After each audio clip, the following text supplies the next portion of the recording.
శ్రీ గురుభ్యో నమ. ఓం నమో భగవతే వాసుదేవాయ. మాఘమాసం మాఘపురాణం 5వ అధ్యాయం. మృగశృంగుని చరిత్ర. ఆ బ్రాహ్మణ యువకుడు కుత్సరుని కుమారుడు కౌత్సుడు అయిన అతను కావేరీ నదీ తీరమున ఘోర తపస్సు చేస్తున్నప్పుడు శిలల వలె నిలబడి దీక్షతో తపస్సు చేసుకున్న సమయంలో ఆ ప్రాంతమందు తిరిగే మృగములు జంతువులు తమ యొక్క శృంగములచే అతన్ని గీకేవి. అతన్ని మృగశృంగుడు అనే పేరుతో కూడా పిలుస్తూ ఉండేవారు. అతడు అందుచేత అతనికి మృగశృంగుడు అనే పేరు సార్థకమయ్యను.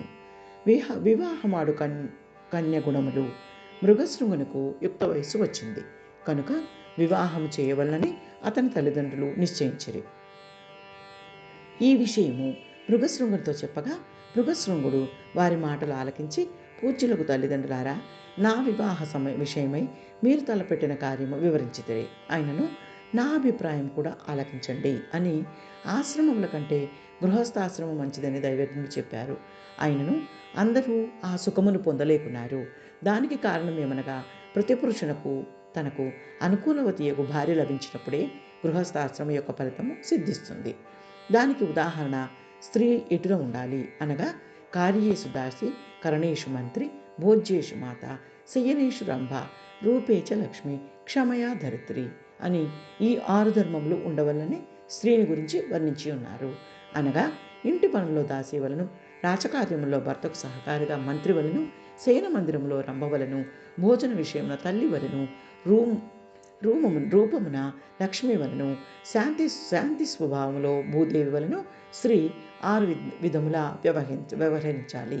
అంతేగాక చతుర్విధ పురుషార్థములైన ధర్మం, అర్థం, కామం, మోక్షం అని 4 పురుషార్థముల్లో మోక్షము ప్రధానమైనది. అటువంటి మోక్షం సాధించుటకు మిగిలిన 3 అవసరమైనవి.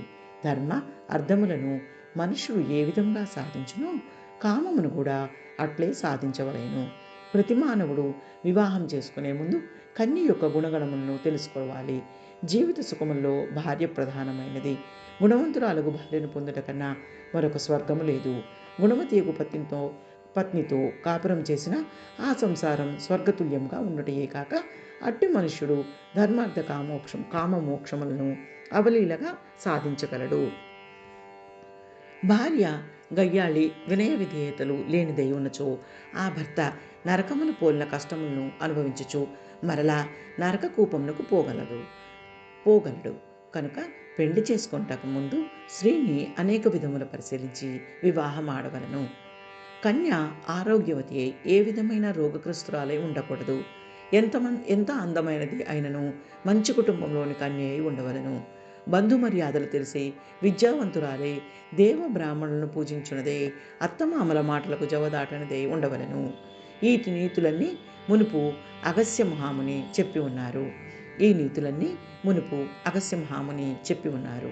అటువంటి గుణవంతురాలకు కన్యనే ఎంచుకొనవలేను. అయినా అదెట్లు సాధ్యపడును అని మృగశృంగుడు తన తల్లిదండ్రులతో తన మనసులో ఉన్న సంశయములను తెలియచేశాడు. కుమారుని మాటలకు తండ్రి సంతోషించి, కుమారా, నీ మాటలు నాకెంతయో సంతోషం కలిగించాయి. వయస్సులో చిన్నవాడవైనను మంచి నీతులు నేర్చుకున్నావు. నీ అభిష్టం నెరవేరాలి అన్న ఆ దీనదయాళుడు శ్రీమన్నారాయణుడే తీర్చగలడు. భగవంతునిపై భారం వేయమని చెప్పాడు. ఇది మాఘపురాణంలోని 5వ అధ్యాయం. లోకా సమస్త సుఖినో భవంతు.